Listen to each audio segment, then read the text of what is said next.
Hi my lovies, welcome back to my channel. Today's video is going to be a different type of video. Actually no, I've done one of these videos before and a lot of people wanted a second part or another part, and they wanted to see more products that disappointed me, and I'm here to please. That's the whole point of YouTube. You ask, I make the video. If you're not already, please subscribe, because I love meeting new people and I love talking to new subscribers. It makes my day every day. Before I obviously start this video, I'm going to do my little disclaimer. This is not an attack on you or if you love this product or the brand or anything like that, yada yada yada. It's just my own personal preferences and just that the products didn't work for me. If you love these products, continue to use them. I'm not bashing you or the things that you love. I hate doing these disclaimers, but I will get like a million comments down below, but like, oh my god, I love this, why did you hate this? It's just because it didn't work with my skin tone, my skin, my body, my face, whatever, because it just didn't work for me. That's the only thing. So let's move past that. Okay, this first product is probably going to shock a lot of you because it wasn't a favourites, I think maybe in November, and it still is a favourite product. I do love this product, but it's just I don't love what it does to me, and it's my Kat Von D Lock-It Foundation. Please don't kill me over this. I do love this foundation. I can't stress that enough. I love how it looks on my skin. I love how it performs. I love everything about it. What I don't like about it and why it's a disappointing product, yeah, the day that I wear it, it's beautiful, it's gorgeous, it looks fabulous. The next day or the day after, I will get these painful, huge, kind of like boiled spots. They're like under the skin and they're lumps and they're painful as hell. I mean, I can't even touch around the area. They're so sore. They're like cysts.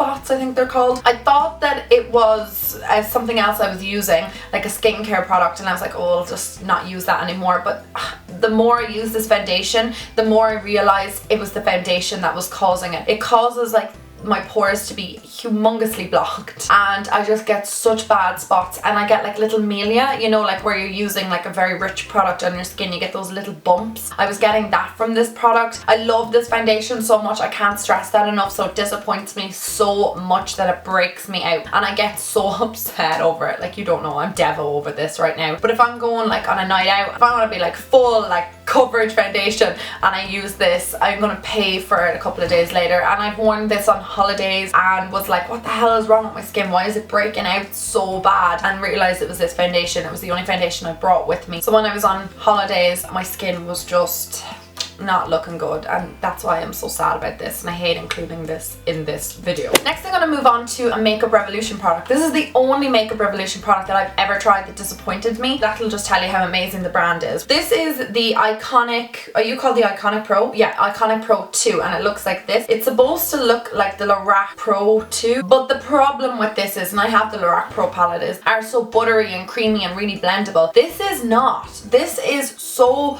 powdery and like no pigmentation in it whatsoever. When I put this in my eyes, all the colors like merge into one and they all look the same. Like the bright purples and navies and stuff, they're so like lacking pigmentation. Like they look okay there when I swatch them on my hand, but once I put them anywhere near the eye, they just kind of disappear. And even when I swatch them on the back of my hand, like they just lack pigmentation, and that is one thing that I hate about a like palette. If it lacks pigmentation, I'm just like, you're not for me. This palette was just not, I wasn't happy with it. If I was to go for a Makeup Revolution palette, I would definitely go with this one. This is the Chocolate Bar palette, and it's way more pigmented. I'm comparing it to the other Makeup Revolution shadows, not anything else, and the other shadows and the other palettes are just much better. The next product I actually want to mention is one that I've had in my collection for a while, but when I was decluttering, as you know, I moved in with my boyfriend and stuff, so when I was doing all of that, I was coming across makeup products that I hadn't seen in a long time, and I was like, oh my god, I hated that. Why didn't I ever get rid of it? And one of them was the Isadora bronzer. It looks fantastic. It looks amazing. It comes in really cute packaging. You would think, oh, this is just heaven sent from the gods. I'm now going to be this bronze, beautiful goddess with this.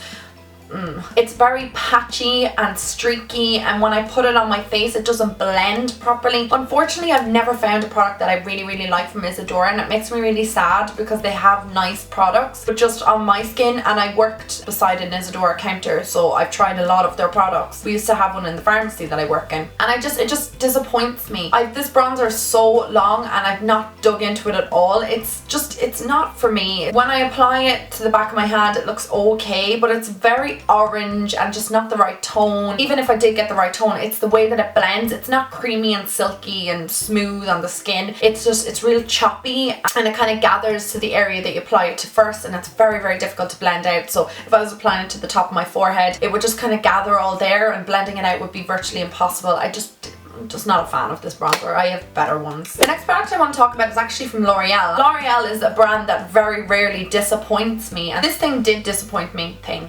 This blush did disappoint me. It's the new Magic BB blush. It's kind of similar to the concept of those lip glosses. You know, when you apply them to your lips, they change a different colour depending on your skin tone, the colour of your lips, etc. And when you apply this to like the back of your hand or wherever you're applying it, it's like this little gel, and you blend it out and it becomes like a blush. So you can kind of see it there. This is not the formulation of it that bothers me, because I have lots of cream products. It's just the actual product itself. It just gives me kind of like rosy red cheeks, and I don't really want that. It's the colour and everything, and then blending it kind of lifts my foundation underneath and doesn't look hot on me at all. It's just a product that just doesn't work for me. I think it's the way that it mixes with the foundation on the skin, and I end up looking like I have streaks on my face, and then some places it gathers and goes like a brighter colour than other areas, and you can't really blend it out, and it's just not good. It didn't work for me. I don't like the concept of it developing as well, because you can't really control the amount of product, so you end up with patchy cheeks basically. The next product actually makes me really sad, because I thought when I found this, I was like, oh my god, this is amazing.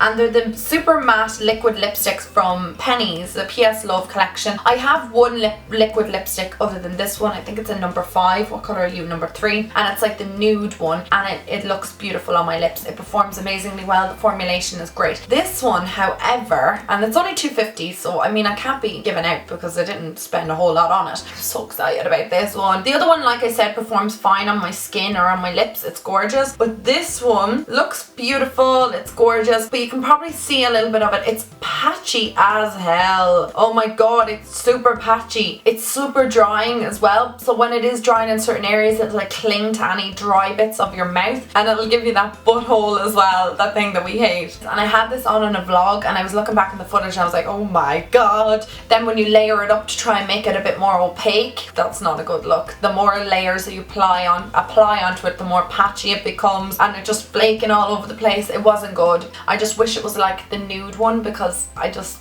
love the way the nude one goes on my lip. I just think the darker that liquid lipsticks are, the more likely they can become patchy. The next product I want to talk about, it's the bubblegum lip scrub from Lush, and I bought this at Christmas time, and it's like the pink crystals.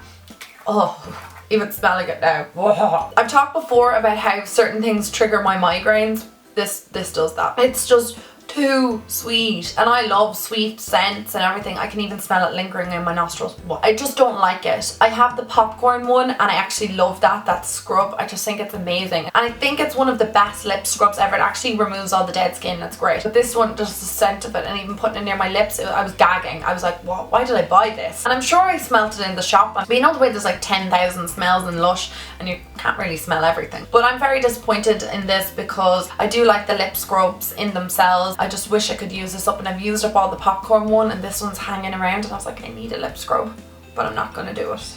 No, no, no. The next product that disappoints me is one that even when I was going through my collection, I was like, why are you even still in my collection? Why are we friends still? No, no, no, you're leaving. You're going. And it's MAC's Carbon. What happened to this eyeshadow? Everybody used to rave about it back in the day. It was great. It was really pigmented. And then there was like a bad batch, and I must have got it during the bad batch, because it just is crap. This is just not pigmented at all. It's just really bad in pigmentation, and it's about €17 in a pan like this and 10 on their own. Whereas the Makeup Geek one, which I have here, is called Corrupt, and it's super black, and I'll just compare them to each other.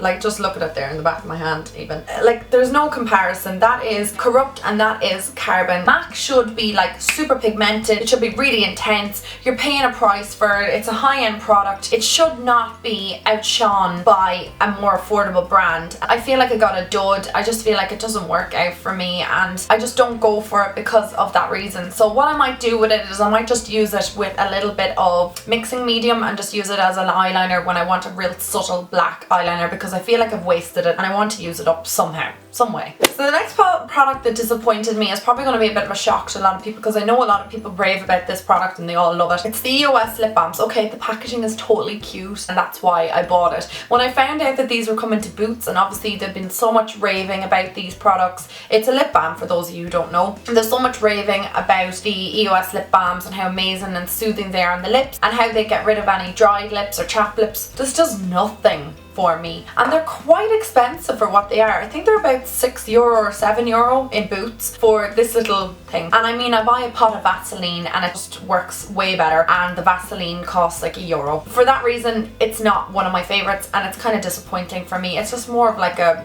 kind of greasy balm that you put on your lips. It affected so much more when everybody in America was raving about them. When they came to Ireland, I just wasn't as blown away by them. Fortunately, wasn't my cup of tea. The next product, I should have listened to you guys on this one because you did warn me. You said don't buy that Ashling because it's not good, it lacks pigmentation, it's just a shoddy product, and I was like, I said I'm buying it because I want to, and you know, it's going to be a part of a collection. That's why I'm never going to part with this product because it is part of my collection. But I should have listened to you on the pigmentation side. And it's the MAC for Toledo collection, and it looks like that, and this is what the blush looks like itself. Beautiful. Guys, you were so right about this. It does lack pigmentation. Oh, I'm knocking things. It does lack pigmentation. It does nothing. Like, I'm rubbing as hard as I can and I'm getting like barely a swatch. Like, look, nothing.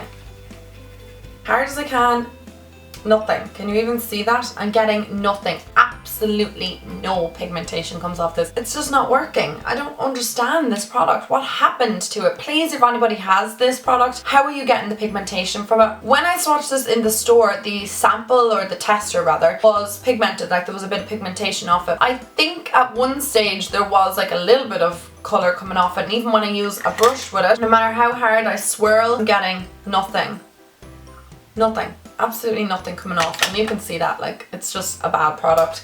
I'm gonna keep the actual product itself because I just think the packaging of it looks really nice, and what am I gonna do with it? Like, throw it out? No, it's part of a collection, so it'll remain in my collection. I'm just sad and disappointed in this because it does look so pretty, but if I wanted something to look this pretty, I'd buy a picture that looked like this. I wouldn't buy a blush with no payoff. This next product actually upsets me because I've tried it so many times, and every time I see people raving about it, I'm like, oh, I'll try it again, I'll try it again. It does the same thing every time I use it. And it's the Maybelline Baby Skin, and it's the Instant Pore Eraser. So it's supposed to be similar to the Smashbox Photo Finish or Photo Ready or whatever it is. Not anything like the Smashbox one. This balls up on my skin, so as soon as I put it on, I put my foundation on, the actual product is like balling up. I can feel like my foundation lifting. I don't know if it's the primer underneath actually trying to get through. I don't know what's happening, but every time I put this on, everything always balls up. The foundation and this, like, it's like they won't mix together, or they won't go on top of each other, and it's just like a bally mess everywhere. And I end up trying to brush it off and like removing half of my foundation. I have still got nearly a full thing of this. I've used it like 6-7 times maybe. It's just not good. I prefer so many other primers. You know when you see something like this in the drugstore and you're like, oh, affordability, great primer, excellent, gonna get it, and then it doesn't perform, you're like, why bother? Why did I even bother? And it just upsets me because a lot of people use it and they get great results from it, and I see blurred out pores, and when I use it, it just balls up on me. I don't know, maybe it's gone off or something. I don't know. The next product is actually from L'Oreal as well, and I hate mentioning L'Oreal, so many L'Oreal products, it's like I'm bashing them, but you know I love L'Oreal. It's not a bash fest here. But the product that I'm talking about is this. It's called Illuminating Powder. Okay, so for me, an illuminating powder sounds like it's gonna be highlighting, it's gonna be glowing, but it does not say it's gonna make my face look flat. When I bought this first, it had this lovely shine over it, and it was like a highlighter. I was like, oh my god, this is a highlighting product from L'Oreal. I need it in my life, and I tried to put it on my cheekbones, and the glitter obviously from this, or the shimmer, the overlay spray or whatever it was creating a nice highlight in my face, and I was like, excellent. Then when I went back to use it again and again, the overlay went and I was left with this powder, and I was talking about it to one of my friends or something. I can't remember. It's not as if I was like, oh my god, I had such a disappointing time. We were talking about this. We're actually standing at the Rimmel counter, and she's like, Ashling, that's a pressed powder, it's for setting your makeup. And I was like, no, it's a highlighter. But it is, it's a pressed powder, and that's why I'm disappointed in it. It doesn't do anything. It doesn't set my makeup in place. I was like, after she said it to me, I was like, oh, I'll use it as a powder. So no, I was oily within like 5 minutes. It just didn't perform well for me. I don't understand this. Like, why did they make a highlighting powder and then they've got all their lovely pressed powders and their BB powders? Why did they make this and call it a highlighting powder? It's matte, but it doesn't keep me matte, if that makes any sense. It's not strong enough to hold my oils in, and it's not fine enough to have like a nice shimmer in it. Like, it feels nice on the skin, it's grand, it's whatever, but it's just not very good. It's setting your makeup, and once the shimmer, the overlay is gone from it, it doesn't highlight the skin anymore, and I just don't understand the purpose of it. I was just not a big fan of it, that's all. Mine's in Rose Boudoir, so it's supposed to be like a rosy colour. I don't notice any difference with it. It doesn't really do a whole lot. Every single thing from this range I really like. NYX's soft matte lip creams. I love all their matte lip creams. They're all amazing. Every single one that I have I love, except for this one. It's called Cairo. Could totally be saying that wrong. I know that they're supposed to be all cities, like there's Stockholm, London, I've loads of them ones. I'm sorry if I'm saying that wrong, I actually sound like such an idiot. Anyway, it's NYX's soft matte lip creams, like I said. But this one, I bought it, and the second I used it, I was like, it's like it's wasted. It's like there's no product coming onto the doe foot, and I have to like scoop around the edges, and there's just like no product in it, and it's super patchy as well. I don't know what is the story with this. I don't know if I got a bad batch, if it's like super dry or something like that. I know it's a matte product, but it's just incredibly dry on my lips, even though it has a little bit of moisture to it. I describe these more of like a moussey formula, but when it goes onto my lips, it gathers on all of my dry skin, and it really emphasizes them, and I have dark ones of these that don't do that. And when I got the product, it was like it was empty or half used or dried up or something, and I got it brand new, like it could rip off the steel when I bought it, and it makes me sad because it's a lovely colour. It's that gorgeous kind of nudie peach type of colour, but it's just half the product seems like it's missing out of it and clings to any dry skin, and you can literally see your dry skin flaking off with this. Just wasn't a fan. Okay guys, that is my disappointing products part 2 roundup. I hope you guys enjoyed this video. I really liked making it for you, even though I sound like a big dull dud talking about products that I hated. You guys wanted to see it, and a lot of you requested it in my last video, so you must enjoy it. I hope I wasn't too much of an egg Nelly in this video. I don't like being too negative or down, because you know, you come to YouTube to cheer yourself up sometimes. Well, I do. I don't come onto YouTube to look at people being real bleh. I hope this video helped you. It wasn't to try and say that I hate these brands. Like I said, it was just the products that didn't work out for me for whatever reason. I hope you enjoyed this video. If you did, give it a big thumbs up, and I will talk to you all in my next video. If you're not already, please subscribe. I would love that, and I'll talk to you all soon. Mwah. Bye!